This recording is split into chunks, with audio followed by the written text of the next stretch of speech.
ఆంధ్రప్రదేశ్లో ఎన్నికలు ముగిశాయి. పోలింగ్ సరళిని బట్టి తెలుగుదేశం భారీ విజయం సాధించడం ఖాయమన్న అంచనాలు వెల్లువెత్తుతున్నాయి. తెలుగుదేశం పార్టీ కూడా స్వయంగా నిర్వహించుకున్న పోస్ట్ పోల్ సర్వే ఫలితం కూడా భారీ విజయాన్ని ఖరారు చేసిందని పార్టీ శ్రేణులు చెబుతున్నాయి.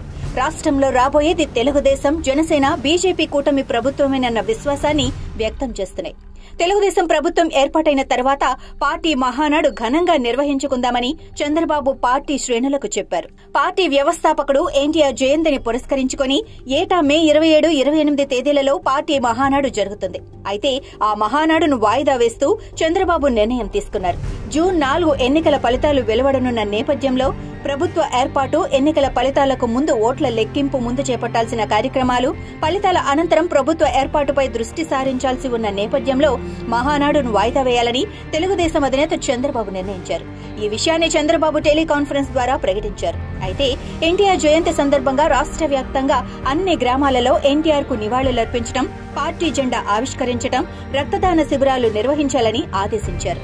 ఇక మహానాడు ఎప్పుడు నిర్వహించాలన్నది ఎన్నికల ఫలితాలు వెలువడిన తర్వాత ప్రకటించనున్నట్లు తెలిపారు.